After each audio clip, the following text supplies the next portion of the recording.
नमस्कार, मैं आपकी दोस्त व काउंसलर ममता।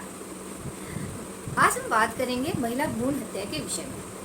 यह काफ़ी सेंसिटिव मुद्दा हो सकता है, परंतु इस पर बात करना बहुत अधिक आवश्यक है। महिला एक दूसरी नागरिक है हमारे देश की, तो भी उसके जीवन पर इतना अधिक संकट है कि इस विषय पर बार बार कानून बनाए जाते हैं, महिला भ्रूण हत्या रोकने का प्रयास किया जाता है, परंतु इस पर रोक नहीं लग पा रही है।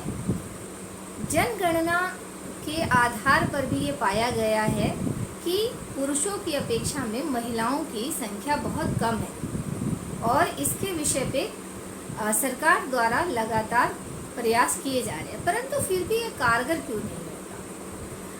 यह एक समझने की बात है कि लोग महिला से क्या नफरत करते हैं, बच्चियों से क्या नफरत करते हैं या लड़कियों से नफरत करते हैं। आपका कहना होगा नहीं, बिल्कुल नहीं, हम तो ऐसा नहीं करते, हम तो लड़की को देवी मानते हैं, उन्हें माता मानते हैं, कन्या पूजन करते हैं और महिलाएं घर की लक्ष्मी होती है, ब्ला ब्ला ब्ला।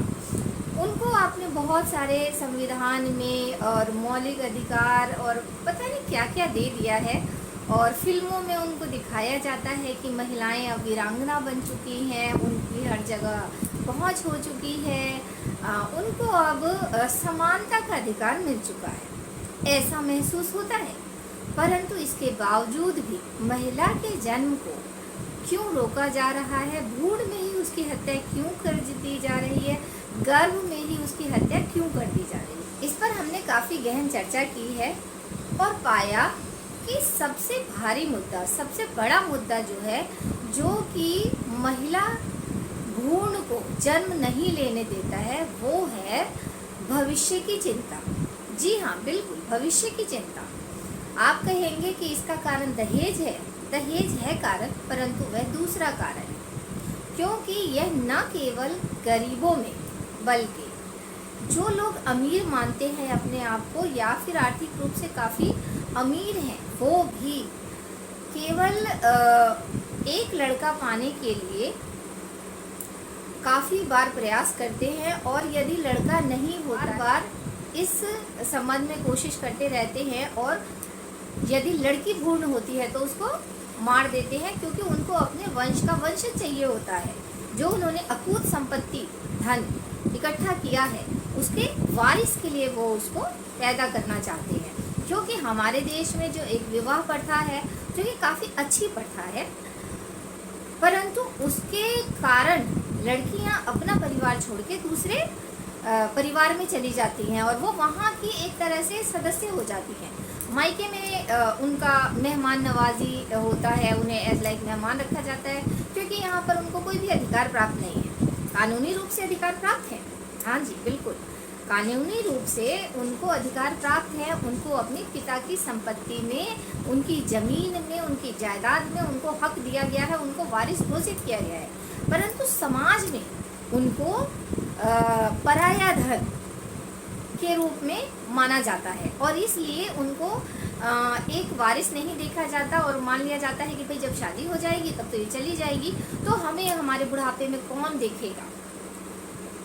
तो इसलिए बहुत बहुत ज़्यादा ज़रूरी है कि समाज में ये प्रचार प्रसार किया जाना कि जो लड़की है वह भी आपकी वारिस हो सकती है, परंतु उसके लिए आपको मूल जो कानून द्वारा दिया गया है कि भाई आप उसको अपनी संपत्ति में अधिकार दीजिए। अगर आप पर अधिकार दे देते हैं तो महिला भ्रूण हत्या बहुत हद तक रुक जाएगा। आप कहते हैं कि ऐसा होना संभव नहीं है क्योंकि हम भारत में रहते हैं, भारत में ये प्रथा है, प्रथा हमारे द्वारा मनाई जाती है, हमारे द्वारा बनाई जाती है, इम्प्लीमेंट किया जाता है। तो जिस तरीके से दहेज प्रथा है, उसी तरीके से भ्रूण हत्या भी, यानी महिला भ्रूण हत्या भी एक प्रथा बन चुकी है।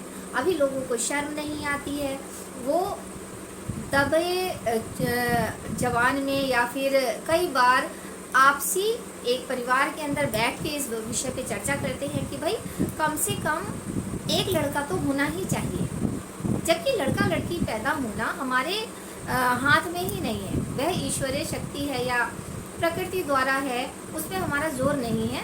वह लड़का या लड़की कुछ भी हो सकता है। एक्स क्रोमोसोम, वाई क्रोमोसोम इसके कारण होते हैं, परंतु लोगों को अपना भविष्य सुरक्षित करना है। परिवार में इस पे चर्चा होती है कि एक लड़का तो होना ही चाहिए। और क्योंकि अभी 2 बच्चों का प्रचलन है भारत में, ज़्यादातर परिवार जो है वो 2 बालक ही चाहते हैं, तो यदि एक बालिका हो गई है तो दूसरी तो लड़का होना ही चाहिए। ऐसा करते हुए वे दूसरे बालक का जरूर से जरूर भ्रूण प्रशिक्षण करवाते हैं और लड़की पाए जाने पर उसकी हत्या कर देते हैं।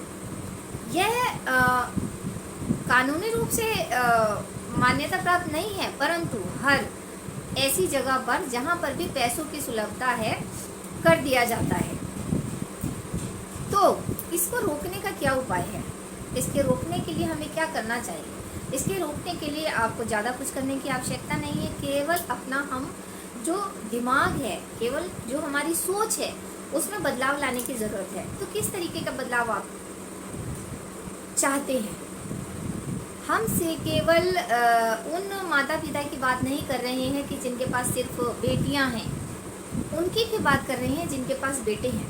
क्योंकि जिनके पास सिर्फ बेटे हैं उन्हें भी तो परिवार को आगे चलाने के लिए, अपने वंश को आगे चलाने के लिए, इस समाज को आगे चलाने के लिए, इस दुनिया को आगे चलाने के लिए महिला चाहिए ही चाहिए, एक कन्या चाहिए ही चाहिए। तो इस पर हमें अभी से ही कार्य करने की आवश्यकता है कि महिलाओं को हम आने दें। आपको अपना भविष्य सुरक्षित करना है तो उसके लिए लड़का पैदा होना आवश्यक नहीं है।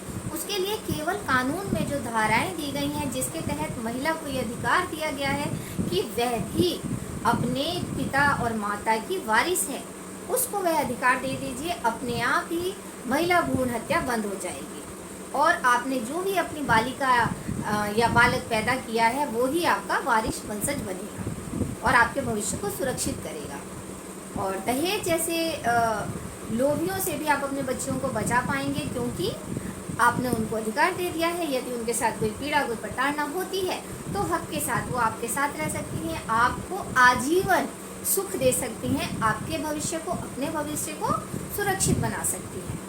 तो आप इस विषय पे ज़रूर से ज़रूर सोचिए और महिला भ्रूण हत्या का बहिष्कार कीजिए। आप अपनी बेटियों को, अपनी बहुओं को, अपने बेटों को, अपने दामाद को या फिर स्वयं को, अपने पति को, सभी को शिक्षित करने की कोशिश कीजिए कि महिला भ्रूण हत्या एक पाप है। अपराध शब्द होता है जिसमें हम सज़ा देते हैं, परंतु पाप की कोई सज़ा नहीं होता, वो ईश्वर देता है या वो जो परमपिता परमेश्वर है वह देता है। तो हमें ऐसी चीज़ें नहीं करनी चाहिए। आपका भविष्य सुरक्षित करना आपके हाथ में है, न कि आपके बेटी या बेटे के। तो कानून ने जो अधिकार दिए हैं आप उनको सामाजिक रूप से अधिकार दीजिए। अपनी पुत्री को भी अपने धन संपत्ति में अधिकारी बनाइए, तो वह आपके भविष्य का सहारा हो। धन्यवाद।